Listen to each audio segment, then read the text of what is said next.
Bonjour à tous. Une femme placée en détention provisoire après avoir tenté de tuer son ex-conjoint à coups de couteau. Les faits se seraient déroulés la semaine dernière à Saint-Vit, près de Besançon. Selon le parquet, la trentenaire était sous l'emprise de l'alcool avec un taux de 2 grammes d'alcool par litre de sang au moment du drame.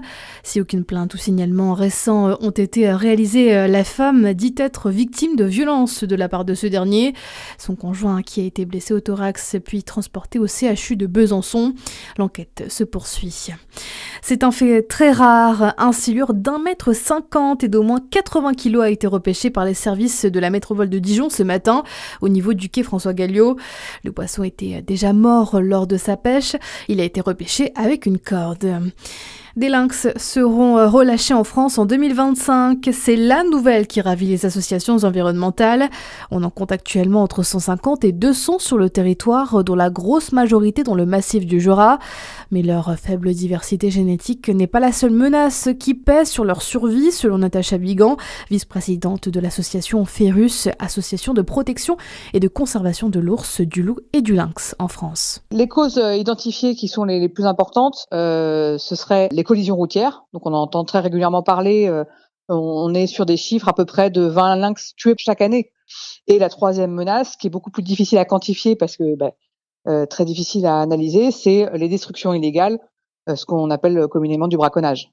Donc des lynx qui sont tués et dont les dépouilles sont cachées. Donc comme on les retrouve pas, on peut pas savoir quel est le pourcentage de lynx qui se font tuer de cette manière.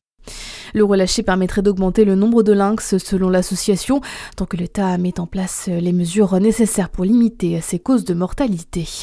Dans le reste de votre actualité générale, ils ont été retenus près de 4 ans en Iran, dont plus de 3 ans en détention.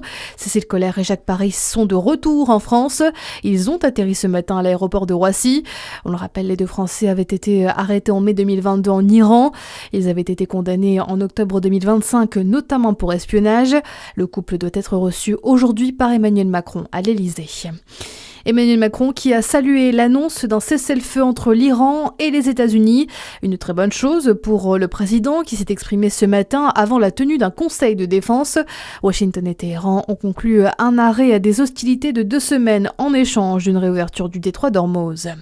Le dépistage de l'exposition au cadmium en laboratoire de ville sera bientôt remboursé. Les représentants des biologistes médicaux et l'assurance maladie ont trouvé un terrain d'entente sur le tarif. La mesure devrait être mise en place d'ici 2 à 3 mois. Et puis, il y a du foot ce soir avec les quarts de finale aller de la Ligue des Champions. Le PSG reçoit Liverpool à 21 h. En attendant, très très bonne journée à notre écoute sur Fréquence Plus.